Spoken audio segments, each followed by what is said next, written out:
నాకు తెలిసి మీలో చాలా మంది బొంగులో చికెన్, బొంగులో మటన్, బొంగులో బిర్యానీ ఇలా బొంగులో చేసిన రకరకాల వంటలను టేస్ట్ చేసే ఉంటారు. అయితే వెదురు చెట్టు, బ్యాంబూ ట్రీ అని కూడా పిలిచే ఈ చెట్టు ఆకులను ఆయుర్వేదంలో ఔషధంలా ఉపయోగిస్తారని మీకు తెలుసా? నాకు తెలిసి మీలో ఎవరికీ అంతగా తెలియకపోవచ్చు. కానీ వెదురు చెట్టు ఆకుల్లో ఉండే ఔషధ గుణాలు అనేక రకాల వ్యాధులను నయం చేయడంలో సహాయపడతాయని ఆయుర్వేదం చెబుతుంది. మరి అవేంటో ఇప్పుడు తెలుసుకుందాం. ముఖ్యంగా ఈ ఆకుల్లో ఉండే పోషకాలు డయాబెటిస్ ను కంట్రోల్ చేయడంలో సహాయపడతాయి. ఇక శ్వాసకోశ సమస్యలను తగ్గించడంలో కూడా వెదురు ఆకులు ఉపయోగపడతాయి. ఇంకా ఇవి డైజెషన్ ను బెటర్ చేసి కాన్స్టిపేషన్ ను తగ్గించడంలో హెల్ప్ చేస్తాయి. ఇక బరువు తగ్గాలనుకునే వాళ్లకు లో క్యాలరీలు, హై ఫైబర్ ఉండే వెదురు ఆకులు చాలా బాగా హెల్ప్ అవుతాయి. ఇంకా చెప్పాలంటే వెదురు ఆకుల్లో ఉండే పోషకాలు స్కిన్ హెల్త్ ను బెటర్ చేసి స్కిన్ ప్రాబ్లమ్స్ తగ్గిస్తాయి. అలాగే వెదురు ఆకుల్లో ఉండే పోషకాలు కొలెస్ట్రాల్ ను తగ్గించి హార్ట్ హెల్త్ ను కూడా బెటర్ చేస్తాయి. అయితే ఇన్ని హెల్త్ బెనిఫిట్స్ కలిగించినప్పటికీ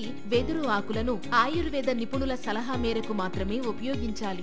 ఇలాంటివి ఇంకా ఆయుర్వేదంలో ఎన్నో ఉన్నాయి. నేచర్ క్యూర్ ద్వారా వాటిని మీకు పరిచయం చేసే మా ప్రయత్నం మాత్రం ఎప్పుడూ కొనసాగుతూనే ఉంటుంది. ఒకవేళ మీరు ఈ వీడియో ద్వారా మంచి విషయాన్ని తెలుసుకున్నాము అని ఫీల్ అయితే లైక్ చేయండి. అలాగే మీ ఫ్రెండ్స్ కి షేర్ చేయండి. ఒకవేళ సబ్స్క్రైబ్ చేసుకోకపోతే ఇప్పుడు చేసుకోండి. మీ సపోర్ట్ మాకు మరింత కొత్త సమాచారం అందించడానికి బూస్ట్ చేస్తుంది. Thank you.